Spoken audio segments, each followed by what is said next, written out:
What's going on, guys? Welcome back into the channel. Today we're going to be doing a quick update video here on this LDA league, the league where we began as the Pittsburgh Steelers this year. This is our final season and we have finally reached the playoffs. Now, we have gotten the first round bye. There's only been one playoff game played so far, and the Broncos have defeated the Ravens 31-24, and that was a user versus CPU game. So we will be awaiting our opponent here in the next round, but this is our playoff bracket for the final season here, and I'm hopefully going to bring you guys at least one game, because we will have one round of playoffs at the very least if we win or we lose. In terms of our league history, you guys will be able to see the past two seasons, because the update for league history didn't happen until late into this league. So we won the 2025 Super Bowl with the Dolphins. We lost the 2026 Super Bowl with the Dolphins.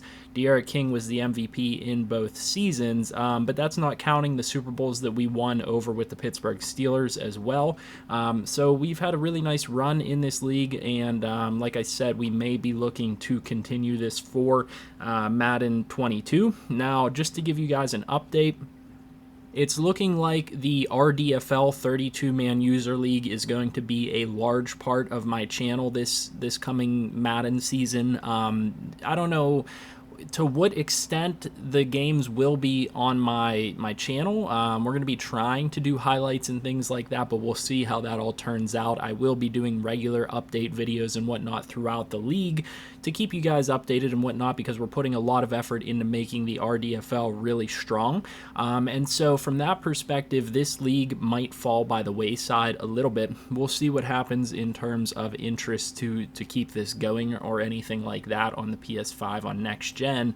But what I will say is that some major players that are auto-generated players from this league, guys like Miles Pryor and his backup halfback Tata Farrell, that have been really integral players to the Super Bowl runs for this team, as well as other players around the league, will be potentially carrying over to other series on the channel. I have some different ideas going on of what we can be doing with that, and so we'll have to wait and see what happens with Madden 22 and how things play out. But it's looking like these guys, some of these important names will potentially be carrying over to the future for us. So I'm definitely looking forward to that. So just a quick update video for you guys today.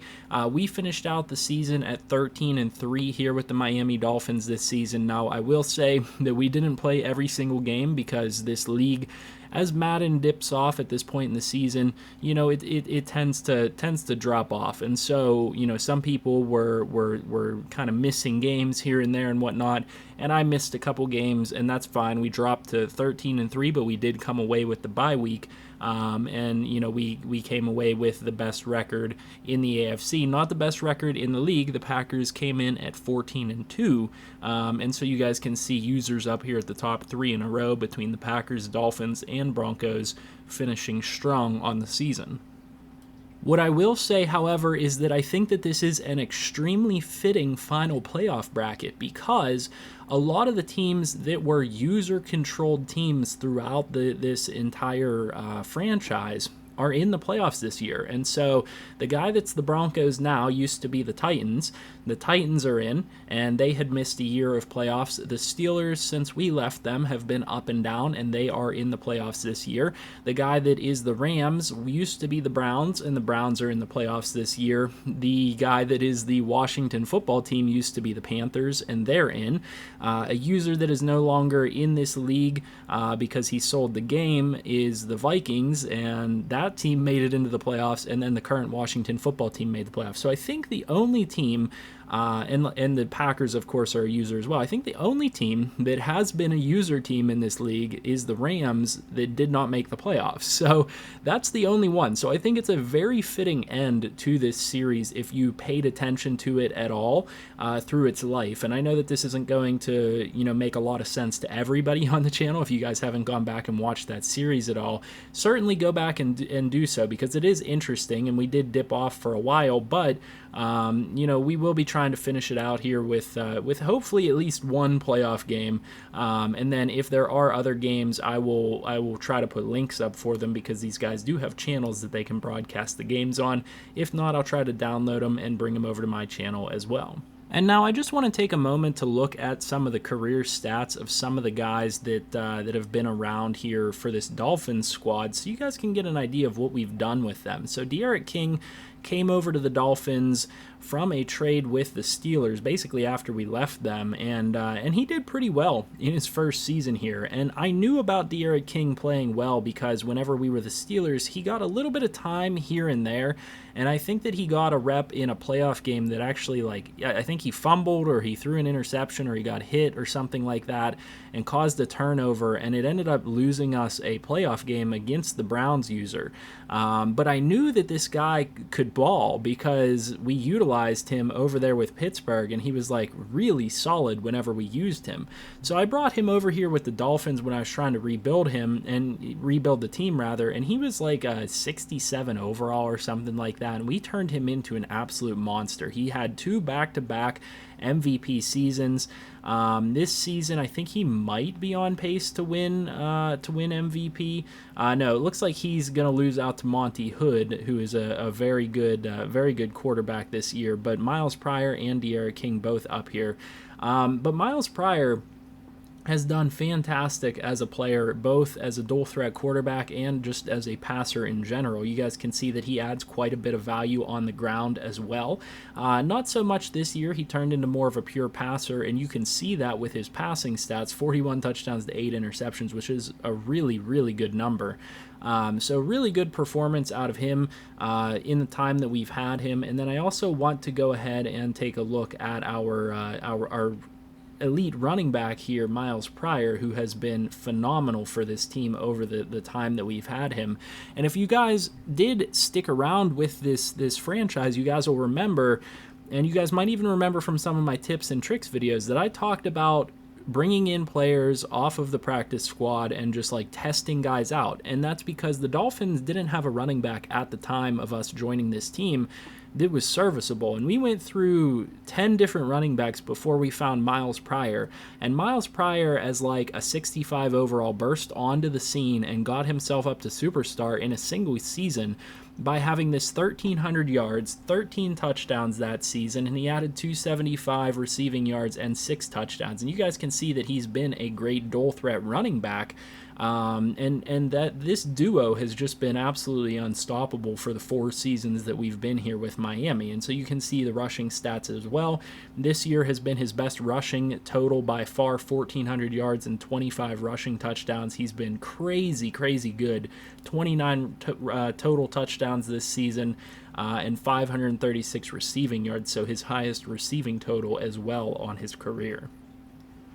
And then I did want to highlight a few players here just so you guys know who we're finishing out with in our receiving core. We've got Tavarius Horton, who was a superstar out of LSU. He dropped his development, but he's been a very solid receiver, over 1,000 yards for 3 straight seasons, about 10 to 15 touchdowns in each season. This year, our rookie tight end that we drafted, Lee the Tree Thomas, I know, I love this name. Somebody else came up with it. Did really well, 753 yards and 10 touchdowns, and that's including an injury that held him out for a certain amount of time. And then we also had Glenn Dickinson, who's been a pretty solid slot wide receiver for us for the past 2 seasons, and then Yomohito Ji-Peng, who has been an absolute star so far in his time as a rookie. So you guys can tell that we invested quite a bit of value in our receiving core within recent years with these young guys. And especially Tavarius Horton. And then on top of that, we also went out and traded for Taquante Bradstreet, who has added quite a bit of value, and you can see what he added in the absence of Lee the Tree Thomas. And so, you can imagine if he was healthy, he would be over 1,000 yards with 15 touchdowns if you combine in Bradstreet's stats. So very, very good performances there, and some notable names and some guys that you might see come over to other series on the channel if I can make things happen the way I want them to. Guys like Yomohito Ji-Peng is that's a guy that's he's like a do-it-all type of player. He could be a running back, he could be a quarterback, he could be a wide receiver. He's got a really cool storyline, and so you know, I'm a big fan of bringing some of these guys over, guys like Miles Pryor, that came from absolutely nothing and found his way onto a team and just burst onto the scene in a big way. And then there's a lot of big names here on the defensive side of the ball for this team. Middle linebacker Jeff Kaplan out of Alabama. Ruthless tackle, middle linebacker out of Washington, rookie this season. Makai Lemon, who has been playing free safety and slot cornerback for us a lot, has been very good. Flex Palco is an absolute beast at cornerback. He's really small at 5'6", but he's absolutely ripped.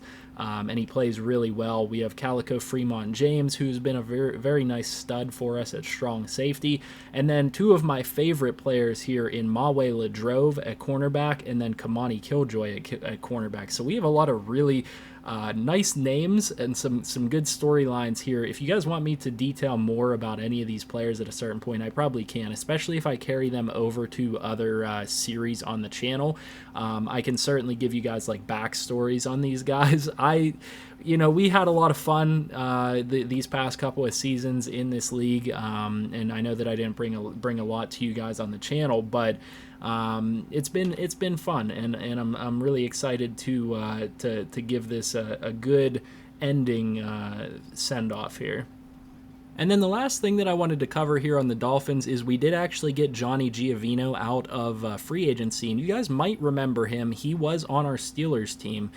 He was the combination kicker-punter duo that we had that was phenomenal. So Johnny Giovino was paired with Matteo Amatucci, and these guys just absolutely tore it up on special teams, two of the best in the league.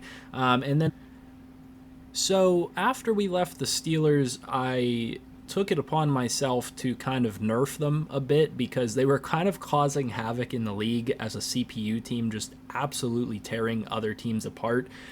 Because I built them up to be way too good. Like, they were one of the most OP teams I've ever seen. And so Trey Lance is still around here, but he's not the 90-plus overall X factor that he used to be. At halfback, Anthony McFarland has hung around as well, but again, he's not like the X factor player that we made him into. They do still have the great fullback Alexander Grant. At wide receiver, Juju Smith-Schuster and Chase Claypool are still hanging around. They did get this guy Teki Goldsmith that I don't even remember where this guy came from. But I think that he came into the league as an old wide receiver that was like already really good. At tight end, Baylor Cup still hanging around, and a lot of the core players to this team are still around. Chukwuma Okorafor, Logan Vogel, who I drafted there, Jarrett Patterson at center, Clark Sanders, and Daniel Radley, I think, is newer to the team, but I think these four linemen have been around since the time that I was on that team. On the defensive side of the ball, they drafted J.J. Bibbs a couple of seasons ago, or maybe 4 seasons ago. They don't really have much here on the defensive line that is familiar to whenever I was here at left outside linebacker. They do still have T.J. Watt, and he is still performing at a high level. They do still have Devin Bush, but they don't really have the linebackers that I used to have, paired with Devin Bush. They do have Gabe White, who I think hung around and might have been on my practice squad back then. Nothing much at right outside linebacker. TJ Carter has been an absolute menace for the entire time that he has been in the league. If you go up against this team, TJ Carter just destroys people. There was a season here where I wasn't even playing as them, and he had 8 interceptions. He was just tearing teams apart. And he continues to do so. It looks like he might have fallen off a little bit in recent seasons, but TJ Carter has been an absolute beast, and that was a guy that I might have drafted in the first or second round in one of my drafts whenever I was there. And then these other guys since then are not players that I drafted. Minka Fitzpatrick is still hanging around, and Terrell Edmonds is hanging around as well. Like I said, they lost Johnny Giovino, but they do still have Matteo Amatucci. So a lot of players have carried over since I've been there. And so just from a stats perspective, I think that it's worth noting, what has gone on with Trey Lance. And so Trey Lance, what was it? These 2 seasons maybe I had with Trey Lance, or was it just this season? I think the first season I played without Trey Lance, and then I drafted Trey Lance, and this was the only season that I had with him, and he played really, really well. He's 46 touchdowns. He did have a lot of interceptions, but then after that, his touchdown production and yardage production kind of fell off. He did have a very good season this season, probably one of the better seasons in his career, and he bounced back. So that's good to see, and I'm glad that this team is ending on a note like that. He never was much of a rusher, but he did add some value as a rusher, so around 150 yards every year and give or take a touchdown or two. So solid stats from him, but, you know, after leaving that team, he wasn't quite the same as what he was when we had him. And then here you'll get to see the real deal here with Anthony McFarland. And so I'm thinking maybe it was these 2 seasons that I had with Anthony McFarland. I really don't know. I'm trying to think back and remember. So we've played 4 seasons with Miami. So these 2 seasons definitely were with the Steelers, but I must have played this season with the Steelers as well. So maybe I had 3 seasons with the Steelers that I'm maybe forgetting about one of those seasons, but we made Anthony McFarland into an absolute monster. And I think, yeah, that sounds about right now after 1 season. But maybe did we have 4 seasons? Has this league gone on for 8 total seasons? That doesn't sound right, but maybe it is. So these 2 seasons were great with Anthony McFarland, and we made him into a fantastic player. However, once we left the team, he really fell off in terms of production. And this season, where he had 655 rushing yards and 3 touchdowns, he wasn't the same, and he was the same overall, but for whatever reason he couldn't run the ball. And he's still really good in terms of overall, but again, he's just not producing on that team. And so you guys can see that he doesn't really deserve that 87 rating that he has. He only really had these 2 great years here, a pretty solid performance in 2024, I would say a solid performance in 2026, but you know, nowhere near the levels that we had him at, like MVP levels back here in 2023. Back when we had him, he added a lot of receiving yards, and I swear we must have played what, 4 seasons with the we must have played 4 seasons with the Steelers, and because that 677 receiving yards and 9 touchdowns was 100% my doing. There's no way the CPU did that, and there's no way that is, you know, like a real stat or anything like that, obviously. So that's absolutely worth noting. And then the next player that I want to cover, and probably the last players, I want to cover Claypool and Juju Smith-Schuster, just because I want to see, as a Steelers fan, how their careers have gone with the team. This is about as I expected for Juju. So, you know, pretty solid. Dropped off here. He must have been injured this season. 1,400, 1,000, around 1,000 every single year. Kind of a Hines Ward type of player. He always has been a slot receiver, physical type of player. That's kind of what I expected from him. So good to see that he's had a long, successful career there. I don't know if that'll reflect real life or not. And then we can see that Chase Claypool really dropped off in production after the first 2 seasons where we had big seasons with him. He had 1,000 yards this year, but not as many touchdowns. And then once we didn't have him anymore, he was not quite as productive. Although I will say, this last season, 9 touchdowns for him, so pretty successful there on that front. So that's pretty much all I wanted to cover there. Maybe I'll take a look at Baylor Cup in the background as I talk here, but you know, like I said, I do want to carry some players over that are auto-generated to other franchises. If you guys want to see me do a Steelers franchise on Madden 22, I'm certainly not opposed to that. We will obviously not have all of these same players, but we will be trying to, you know, basically build the Steelers up for the future because, you know, they are aging and everything like that. So, you know, we'll be looking to maybe compete with them for a year and then retool them and things like that. So if you have any interest in that, make sure you let me know.